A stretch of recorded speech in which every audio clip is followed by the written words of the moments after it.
Hi there and welcome back to Torment, Tides of Numenera, and to the Bloom again. We're talking to a strange creature in this bubble here, a mutant, and talking about the secrets of his home and the mutants and the Fahad and everything about that and near Liège. Tell me the steadfast. You ask much of me. I can't tell you only what I have heard. Our glorious city is in what they call the Beyond.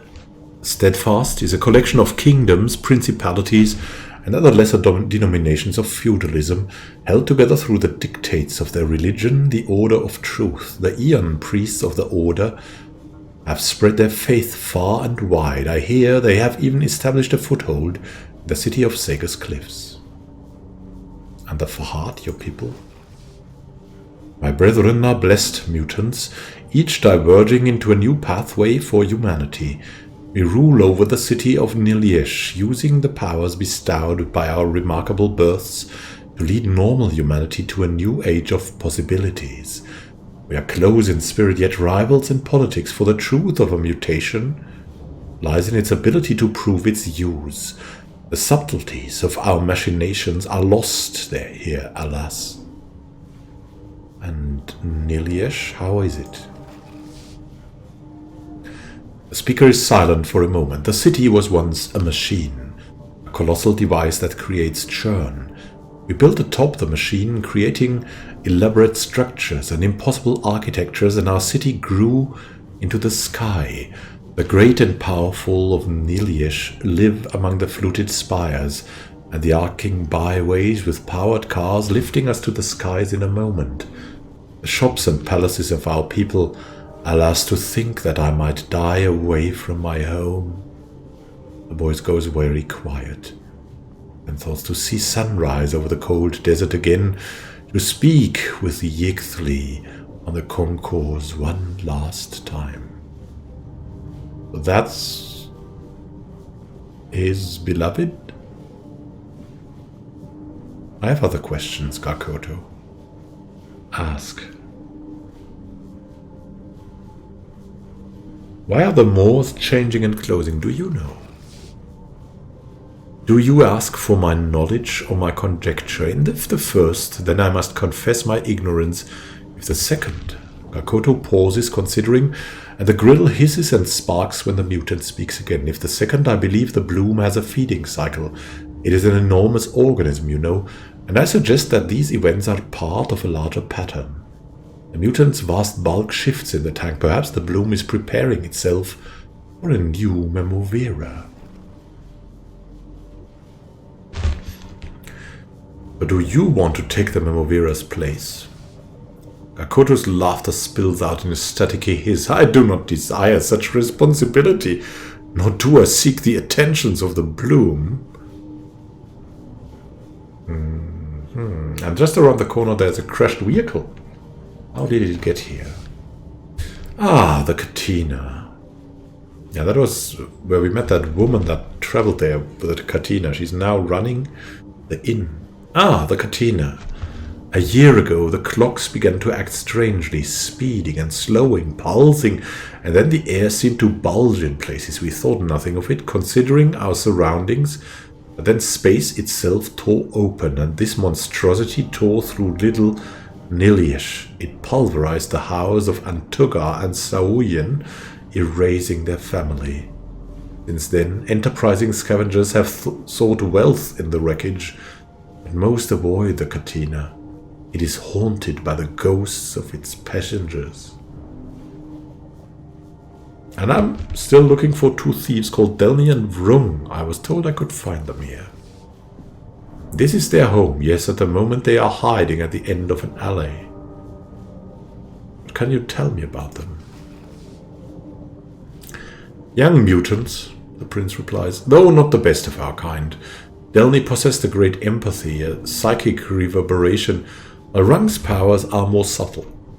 Delny has changed since her association with Vrung, who has always been dangerous, troublesome, perhaps. As long as they do nothing harmful to our people, I do not act, but I will not hesitate should that situation change. Thank you and farewell, Garkoto.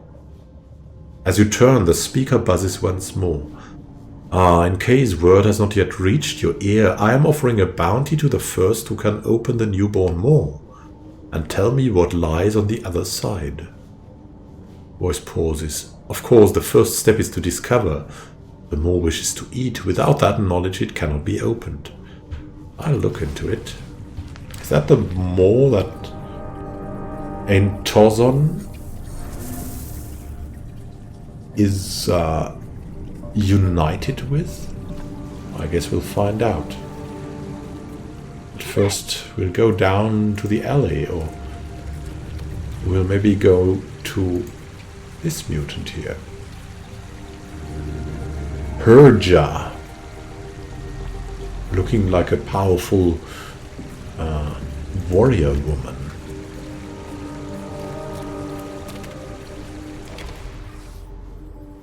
This striking woman towers over you. Though she seems gaunt and her skin is pale, even whitish, she still has a healthy glow that shines through a layer of dirt and grime. A flat circle of metal is affixed to her forehead, showing through her long blonde hair. At your approach, she begins to flex and tense, not in fear, but in preparation to fight. Her heavy armor is scarred by energies and battered by blades, but it seems to have retained its integrity. The sigil of two crossed swords is etched into the breastplate. Oh my god, she could be the perfect duel partner for the he who looks for prey or something like that. The machine, the synth we met. She glowers. Have you come to beat the poor prisoner? Then be ready to tell your friends about the day Herja bested you. Then she studies you more closely. Or have you come to question me? Tell Garkoto that my answer is unchanged. He can rot in his soup. He pauses for a moment. I would appreciate an honest soup. The food they provide here would shame a Murden. Scan thoughts. Murden is some kind of bird people. Now the mutants have enlisted humans to make me confess they are sick. I don't work for Garkoto. I'm a visitor to this place. She presses her hand to her face, making a show of her embarrassment, but she still looks wary when she draws her hand away. My apologies, then. The mutants demand that I confess to a crime I did not commit, and I thought they were sending a human this time to break my will. She looks around. It will be good to speak of other things with a true-blooded human. So in turn, what can you tell me about Garkoto? The mutant prince, I need to remember the mutant is both male and female, swims in its disgusting stew of a tank, bathing in its own filth, and somehow it summons powers that keep the rest of its creatures in line. They said Garkoto was a wizard. I didn't believe them until the mutant imprisoned me with its powers. What are you doing here? She sighs. These mutants have accused me of a crime. They tell me that I must confess to this imaginary horror before they will let me go. So here I sit, rotting away, but they ask me to choose between the truth and my freedom. She rolls her shoulders and looks you squarely in the eye. I choose to honor the truth. Scan thoughts. They have no laws and no souls. There can be no crimes against them. Oh, so she did something. To find out what and why.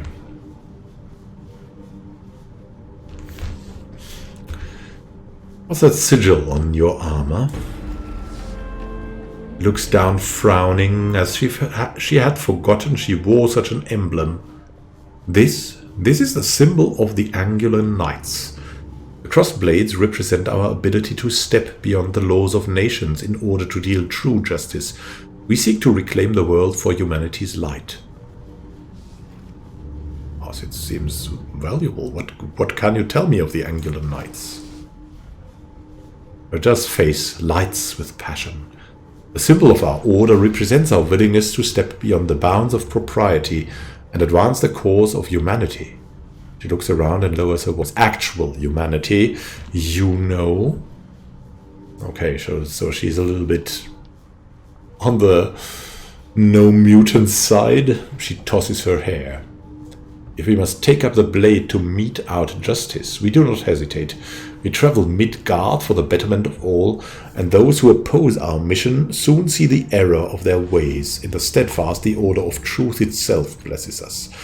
I am a knight marshal in our organization. I have proved myself many times over, and I will continue to do so as long as I draw breath. Leans back, her eyes closing. Our hunger for justice brings a great physical hunger as well.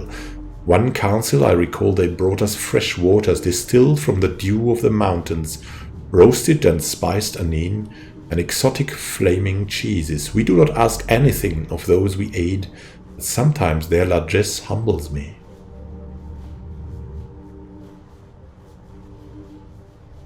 And what about the allegations against you?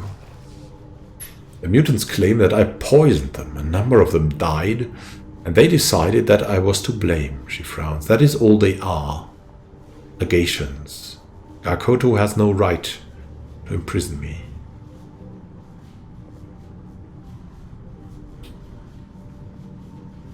I don't think you're telling me everything. The mutants must have some reason to be suspicious of you. We cannot do anything. Maybe with Calistique, maybe with Tybia, no. With Rin, maybe 20%. Oh, we shouldn't have went for this. We'll come back when we have more power. We don't feel like we have the strength to do this now. Let me ask some other questions. The exit is over there. You could easily overpower the mutants. Why don't you just leave? For a moment her eyes threaten to tear, and then she steels herself. Prince Gakoto has cast a spell on me. Here, let me show you. She steps toward you, reaching a hand out to grasp your shoulder, but before she can touch you, her fingers begin to bend as if they had encountered an invisible wall. You see, but in case you think I jest with you, she hurls itself at you, shoulder first, and she rebounds dramatically, staggering backward. I am confined to this space until I confess. Test it for yourself. You lift your hand and wave it through the air. You can even step close to her and you feel nothing. She takes your hand and says, now step back. You do, and at the exact same point where she rebounded from the air, her hand is torn from yours. They have to have their criminal, she says. I suppose I fit their bill.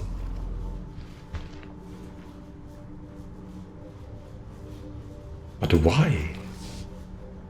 Because they require someone to blame for some deaths among their people. They chose me. The scum looked for someone different from them, and I happened to be nearby. She barks an unpleasant laugh. At this point, I'm inclined to show them what kinds of horrors I could visit upon them. And thought I will not confess to her. It's too great a risk. Okay, farewell, Helga. And maybe we're feeling that we're a little bit weak at the moment, and look at that wall. Yeah, that we need our powers to do something here. So we'll go back. Oh, this ancient stone structure seems out of place in the bloom. Similar buildings are scattered around the chamber, as if an entire town was swallowed up by the bloom and deposited here in the distant past. We must rest. There's no way around that.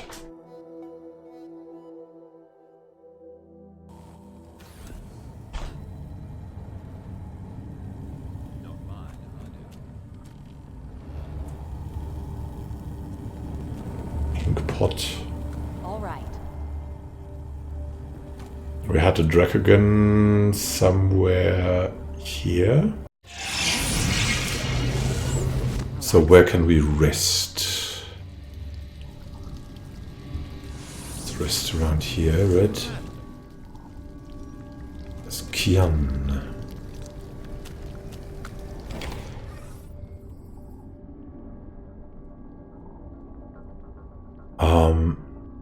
I'd like to sleep here. Of course, that will be 65 shins each. Yeah, here we go. She directs you toward her empty tent. I'll bring you a meal shortly. It's not much, but it's food. You sleep well tonight. So we're well rested now, and we can go back. All subjects shall be... What? Undamaged. Any modifications? Might help if you told me what the Optery Suite considers easy remediation. You don't wish to reveal that information. Revealing capabilities may reveal weaknesses. I seem to sort who takes advantage of weaknesses, but very well, you'll have your subjects. What is that? The decanted. What seizes your eye first about this humanoid automaton is not the cunning construction of its slender limbs or the gleaming white armor that covers its chassis. It is instead the frozen human head that peers out from a frost-covered dome in the construct's chest. The head examines you carefully from head to toe. You feel a subtle warmth as scanners inside the machine assess you, and we'll continue this in the next episode, as I have to make a pause. Have a great time until next time, and happy gaming. This is Immanuel Khan signing out. See you soon, my friend.